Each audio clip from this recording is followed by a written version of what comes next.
Just yesterday I was thinking that I wanna review a Gibson model from recent years, and a friend of mine was happy to oblige. Here it is, 2021 Gibson Les Paul Classic in Honeyburst.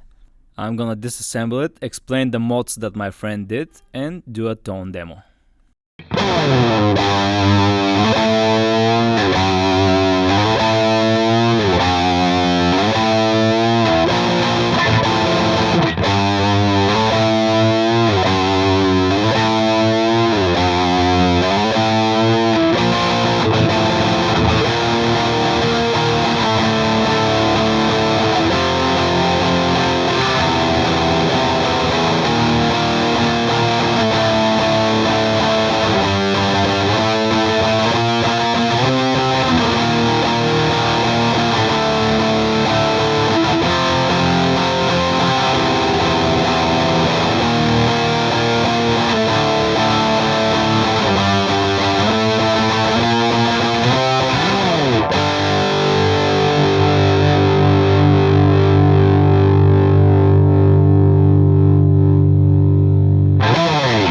Where does the Les Paul Classic stand in the current Gibson lineup?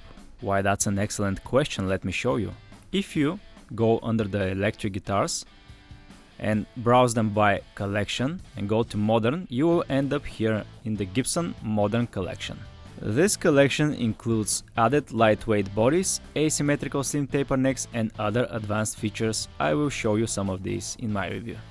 The top dog in this collection is the Les Paul Modern for $3,000, then you got the Les Paul Classic Honeyburst that I'm gonna review, Les Paul Studio, the Les Paul Tribute, then some more affordable guitars like the Les Paul Special Tribute, and the one with the P90s, some HGs and some ES339s. With me today I have the Les Paul Classic, which comes in a couple of finishes. We got the Ebony, the Heritage Cherry Sunburst, the Translucent Cherry. What's going on with this website? Man, I really dislike the new layout. And then there's the Honeyburst. I know, I'm always complaining about the layout, but look at this, it's not good. Anyway, enough with the ranting. Classic vibes and contemporary performance. Here are the official specs, starting with the body, and here's one of the modern specifications, the 9-hole weight relief. Back in the 60s, the Les Paul Classic didn't have this. Another modern specification is the slim taper neck profile. Here's the hardware, and luckily we don't have the G-force tuners. The modern specs show mostly in the electronics though, when we have open coil burstbucker pickups and 4 push-pull pots on a PCB board, which a lot of people including the owner and me are not a fan of. He did exactly what I would do if I buy this Les Paul Classic. Tone down on the modern stuff. First of all, he replaced those zebra burstbuckers with custom-made Aunico tree pickups. These are made to resemble the custom buckers in the Les Paul standard 58 reissue. Gone are the 4 push-pull pots and the PCB board. Nobody needs that much variety, come on. The 3-way switch gives me everything I need personally. Another modern touch is the 9-hole weight relief, but this Classic still feels heavy and substantial. The beautiful rosewood fingerboard sits on a mahogany body with a modern slim taper neck profile. Make no mistake, modern doesn't mean that you're gonna shred on it. Still feels like a classic Les Paul. The Grover kidney tuners were replaced with tulip Gotoh locking, and I think that's an awesome touch. Overall, I think my friend did a wonderful job modifying this guitar. It's exactly what I would have done. In my opinion, he greatly improved the looks with the closed pickups and the tulip tuners. Now it's time I dip my fingers into the honey. Here we go, 2021 Les Paul Classic in a beautiful Honeyburst finish. We got a weight relief mahogany body with a maple top. Set neck made out of mahogany with a beautiful rosewood fingerboard, acrylic trapezoid inlays. 12-inch radius, 22 frets. The tuners had been replaced with Gotoh locking. The original open coil burstbuckers were replaced with these custom-made Aunico tree pickups. Then we got the ABR1 bridge, lightweight aluminum tailpiece, all new replacement pots for this one. A 3-way switch. Here's a look under the neck pickup. No long neck tenon for this one, and we can clearly see the maple top connecting to the mahogany body, and at first I thought this was a sandwich body because of this line, but this is just from the router. HB under the pickup, which stands for Harley Benton. Nah, Honeyburst of course. Here's the routing for the 3-way switch and the pickups. Here's what's under the bridge pickup. You can see this huge chunk of a maple that sits on top of the mahogany. I can see some wood grain here from it. And here's another angle. Check out the thickness of that gorgeous maple top. You've probably noticed that these are not the original open coil burst buckers. You're quite the little detective, aren't you? These are made to closely resemble the custom bucker Aonico 3 pickups that are in the 58 Gibson standard reissue. He used the formula from the Gibson Legacy website. These are the original cream pickup rings. The pickups have nickel covers. Let's measure these. The bridge is at 831. Switching over to the neck. Let's let it settle down. 738. The middle position should be really soft at 3.90. Here's the ABR1 bridge, and I'll be extra careful with this one because I want to save the setup on this particular guitar. Carefully remove it, and I'm gonna hold the individual saddles because they might pop out of place. Gibson ABR written on the bottom. You can see you can remove these individually. This one is especially loose. Let's go ahead and weigh this guy. It is supposed to be around 50 something. Yep, 58. Thumb wheels for adjusting the height of the bridge. They're on metal inserts, and you can also adjust them using an Allen wrench. This is a new feature. Here's the aluminum tailpiece, and this is really light, almost as light as the ones on the 58 and 59 standard reissue. Advanced plating on the bottom. Let's weigh this guy. The ones on the standard reissues were 32 grams. 34, a little bit 2 grams heavier than the standards. Since the bridge and tailpiece are not locking, if you want to save the setup, you might use some masking tape as I did. Look at these gorgeous gold top hats with silver reflectors. No dial pointers for the classic, and here's the 3-way switch tip. This one happens to be one of the softest switching ones that I've ever tried. A cream poker chip for it, that's the theme. Cream pickup rings, cream chip, gold top hats, cream single ply binding for the body. That's why the original pickups were a zebra, to have a little bit of a cream to them. Guess what? Some more cream. The pickguard has this bracket with a little bit of a foam for the washer, not to damage the nitro finish, and indeed this is a gloss nitrocellulose finish. Mahogany set neck with cream binding, black side dot inlays, a beautiful rosewood fingerboard with acrylic trapezoid inlays. And some of them have started to yellow a little bit, especially the 15th fret. I like this. And look at the swirl on the 5th fret. It's beautiful. That's cool.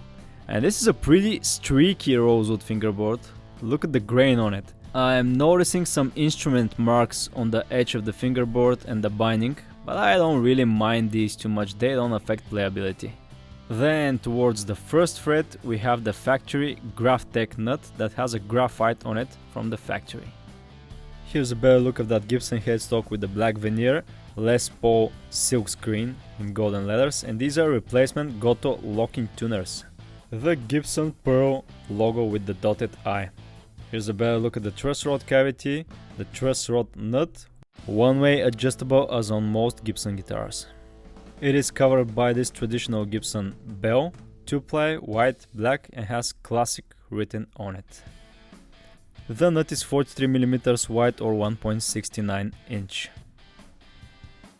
The 12th fret is at 52.8mm or 2.07 inches. Thickness at the 1st fret 21mm or 0.82 inch. Thickness at the 12th fret 23.5mm or 0.92 inches. Thickness of the body 52mm, but keep in mind that this is a curved top, so it gets thicker at some spots.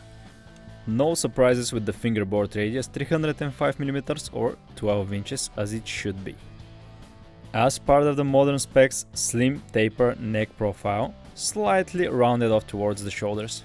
Feels like a middle ground between the custom and standard. Here we are at the 2-piece mahogany back that has 9-hole weight relief as per the modern specifications. That's the difference with the standard. This one has the weight relief, but it's still heavy. Obviously there are some modifications in the back that I've already mentioned. My guy had shielded the electronics compartments like the 3-way switch. He also modified the electronics compartment, removing the PCB board and the push-pull pots, replacing them with vintage taper CTS 500 pots with orange drop capacitors. I have some pics of the original PCB board with the push-pull CTS pots, and I'm gonna show you these on screen now.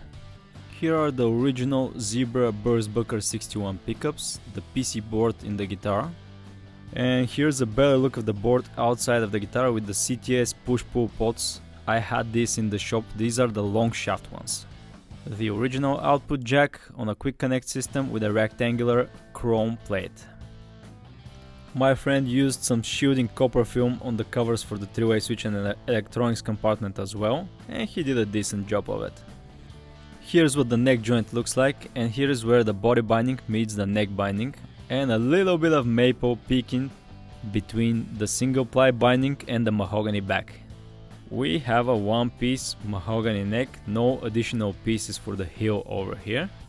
It has the nitrocellulose lacquer finish on the back of the neck as well, and a little bit of flame streak going through the middle. No scarf joints, no volutes. Here are the wings of the headstock. The back of the Gotoh locking tuners, made in USA, pressed into the headstock. And the serial number, which reads 2020.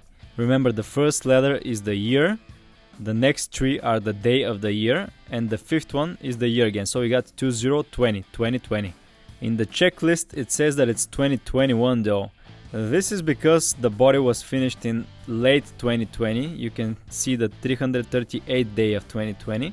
Then all the finishing touches, the hardware installation, setup, etc. was completed in March 2021.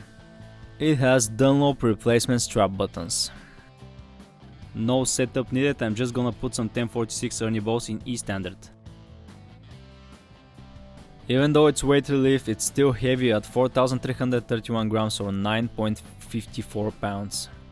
Here's the original hard shell case. It has 5 golden latches, a leather handle, and the lining on the inside is red purplish. Of course, it has a convenient compartment for strings, tools with the Gibson leather strap to pull it up. And this one was made in China. Finally, Gibson has tall of a pocket to keep all of your stuff in. Like this Gibson branded multi-tool. It's funny, I had a lot of Gibson guitars and never seen one of these in person. They don't include it in the custom shop guitars. What else do we got here? Gibson branded soft cloth. This one is still not opened. This is what people are referring to as a baby photo. It is taken in the Gibson workshop just before packing the guitar into the case. It's a good reference point for the original hardware and pickups of the guitar. Then there's the usual stuff that I'm used to seeing, the very important owner's manual. I love the pictures of the Les Paul and the V. They should be somewhere in here. There we go. No one reads this anyway, so there's good that I have some pictures. Then there's the Gibson Gold warranty. Nothing written in it. Looks like this. Most of the guitars have it. And the most important stuff is the Gibson pre-pack checklist. Let's slowly go through this one, and what's important is the date. The end of March of 2021. As I said, the body was probably finished in late 2020 and then the entire guitar got completed in end of March. Now let's hear some Honey.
You know what?